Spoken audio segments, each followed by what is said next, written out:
Hey, what's up mga ka-rides? Kumusta kayo? Sa araw na to ay Holy Week. Dahil wala tayong ensayo, hindi muna tayo maglo-long ride. Kaya tara, let's go dahil magta-travel tayo to Calauag, Quezon. Hey, what's up mga ka-rides? Good morning. Nabuta tayo ng umaga dahil sobrang traffic. Yan, nakita pa natin yung dalawang ka-rides natin, si Medel and si Danilo. Medel, ba't iniwan mo si Danilo?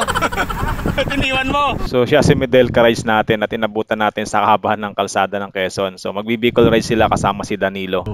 Yun, shoutout sa inyong dalawa. Ingat kayo and ride safe.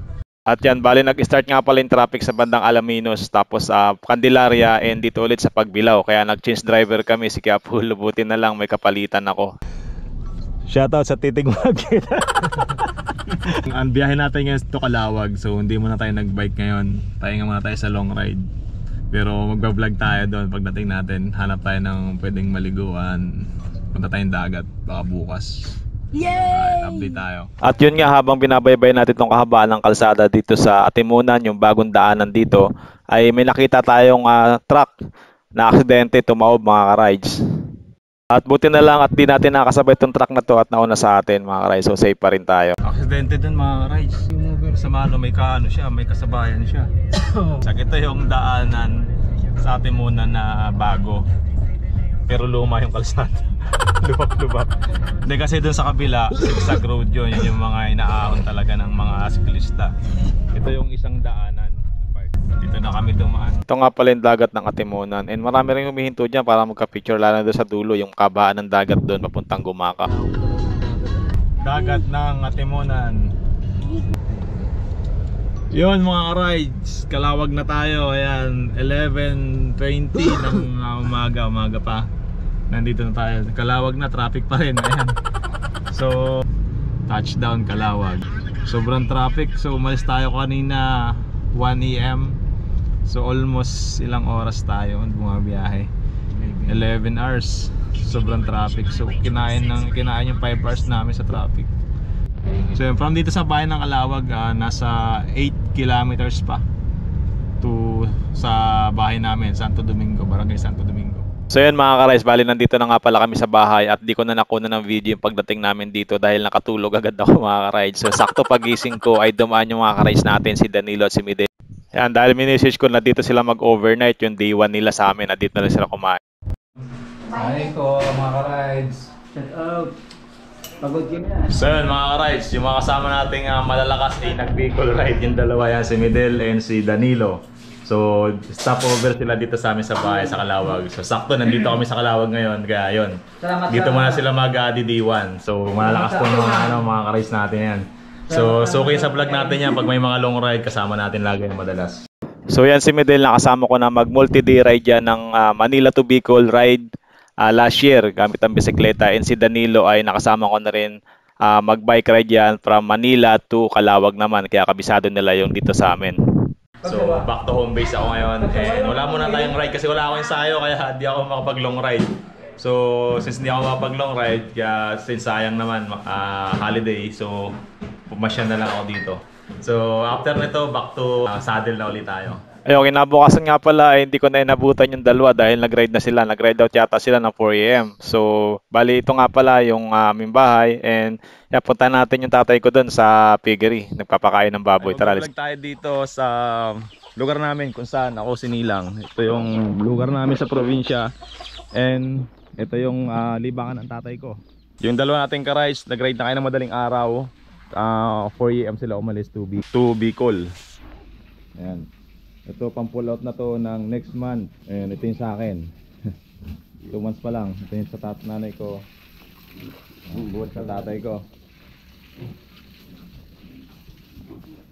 Ayan. So 4 na kulong yung ano niya ngayon, alaalaga niya. Ito yung libangan niya ngayon dito. Ayan yung tatay ko. Busy. So, yan mga ka-rides, bali ito yung libangan ng tatay ko. Bali may 40 plus yata siyang alaga dito kung di ako nagkakamali, and isang kulong lang yun sa akin dito. Ayan, so dagdag income din mga ka-rides. Hanap tayo doon ng buko. Ayan, punta tayo dito mga ka-rides. So maraming langka. Magulay tayong langka mamaya. Ayan, buko. Utol ko mukha na sabaw ng buko. Hindi tayo masyado nakapag-video kahapon. Napalaban tayo ng shot agad. Ay, namumunga na yung mangga. Manggang kalabaw tawag dyan. Ayan, Ka-rides. Karides, hi, good morning ka. Good morning. Yung mga rides, kukuha tayo ng buko dito. Ayan. Ito lang yung kaya nating abutin. Ha?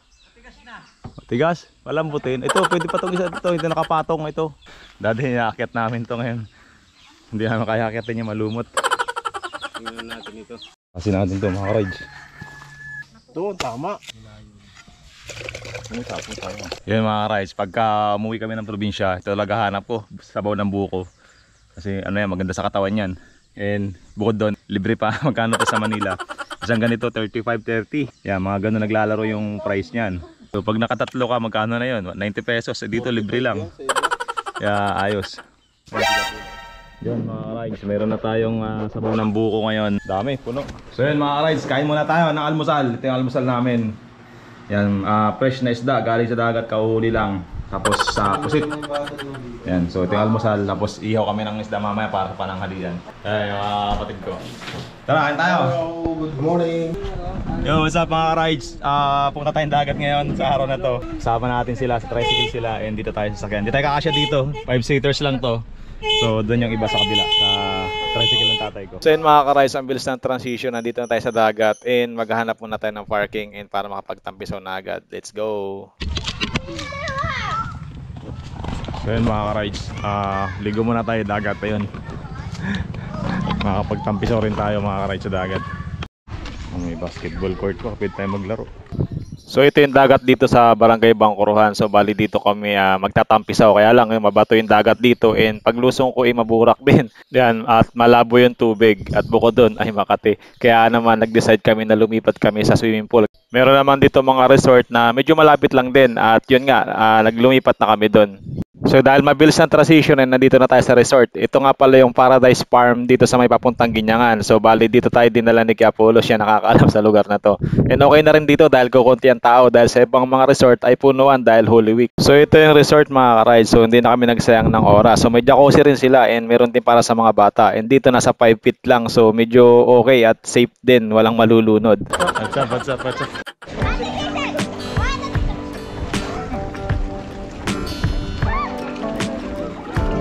Tatuwa yung mga bata, nakapagtampisaw.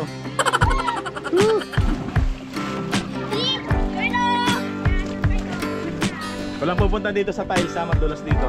Hey, what's up mga ka-rides?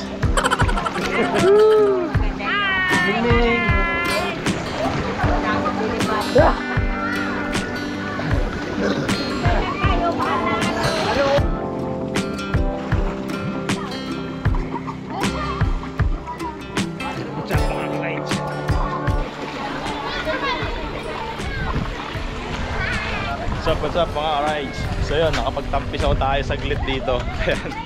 Kanina marumi sa dagat, ang putik ng ilalim. So dito tayo sa swimming pool ng Paradise Farm dito sa may Ginyangan. So yun, ganda rito, overlooking mga rides, puro puno ng nyug. Ganito sa probinsya.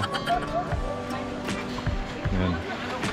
So palipas oras, masaya yung mga bata, saka yung mga thunders. Ba? Naka-vlogger Tatay ko, na. tatay. Kumakain. Kain suman. Kain daw suman. Kain na tayo, gugutom ako. Kain tayo mga ka-ride.